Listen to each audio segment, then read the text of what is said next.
Abbas al-Islam, lying there. He's got no arms. He picks up his head and puts it on his lap.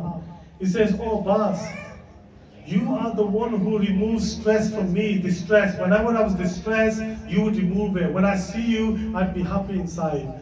Are you too going to leave me, Abbas?" Allahu Akbar. Then witness another scene. His 6-month-old baby son, Aliaskar. Can you imagine that when they killed his 6-month son, how difficult, we did the amals this morning, how difficult for the Imam was to take his son and to tell his mother that he had died. 7 times he moved forward and backwards towards the tents.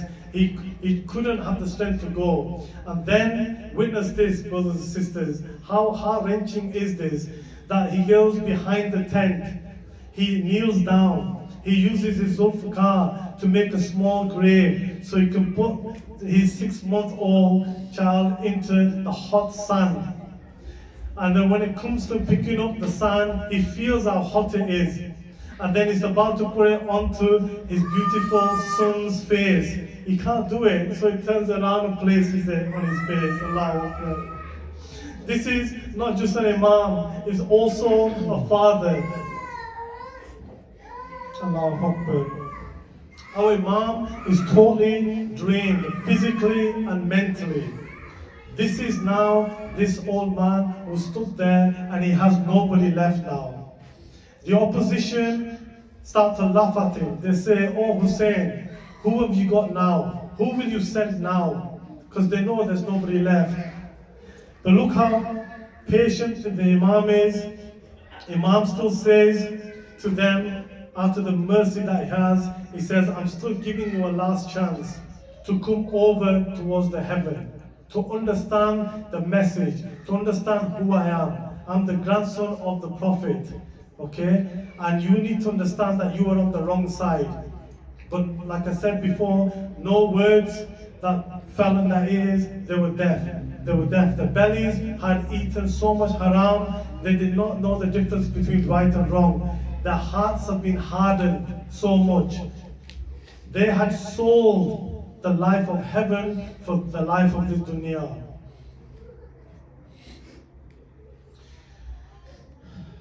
Imam goes back to the tent to say farewell to the women and children. He embraces his sister Zainab, and tears run down Imam's cheeks as he tells her, "Oh Zainab, I will be coming back. Prepare yourself for when Yazid's army will come to burn down these tents." Allahu Akbar.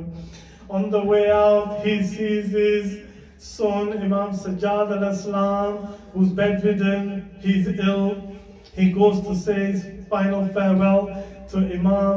He says, "Oh Sajjad, I'm going to fight now, so farewell." Imam Sajjad says, "Oh father, where is Abbas? Where's Ali Akbar? Where is Qasim?" The Imam says, "Oh son, how many names are you going to mention?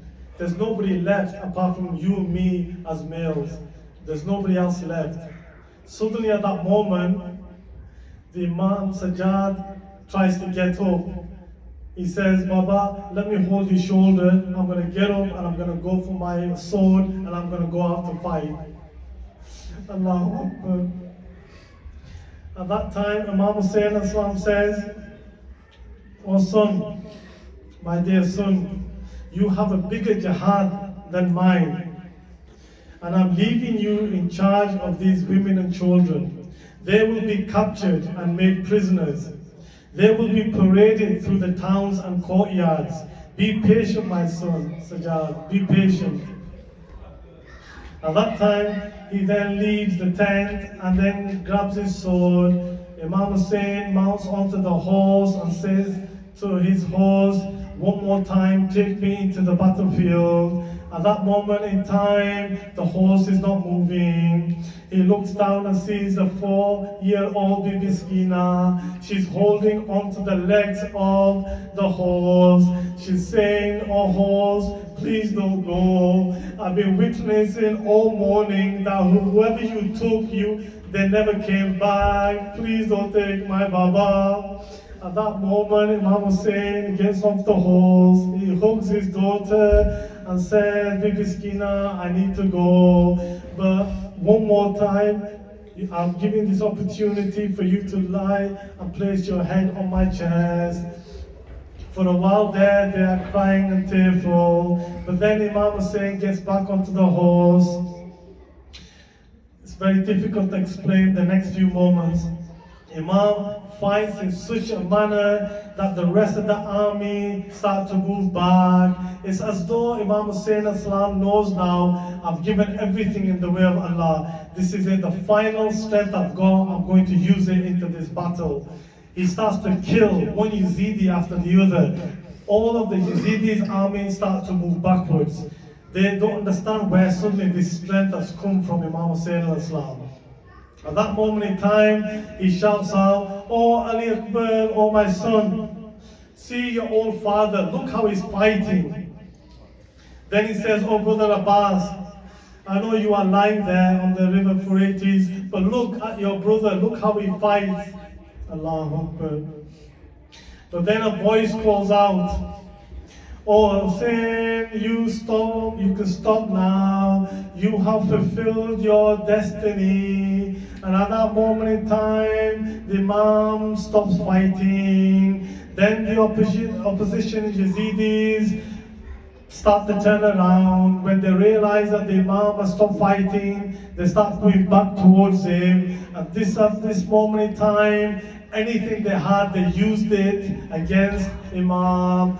They fired their arrows, they used their spears, they used their swords. Suddenly the Imam falls off the horse, but then he realizes that he's not touched the ground. Allahu Akbar. The amount of arrows that were placed all around the Imam's body, that the body would not fall onto the ground. Imagine this, brothers and sisters, the pain and the cuts. At that moment in time, Umar bin Saad tells his people to see if Imam is dead so that they can stop being fearful. When they realize that the Imam is not moving, at that moment in time, Shimmer steps forward. He takes a blunt sword and sits on the chest of Imam Hussain.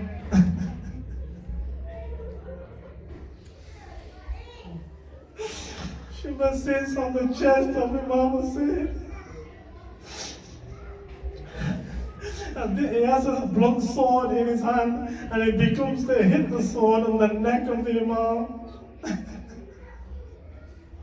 Ulama have said at this time, this scene was so unbearable that each time when Shimmer struck on the neck of Imam Hussain, all the Anbiya, the prophets who were watching, began to leave one by one. They said, "We cannot bear this anymore."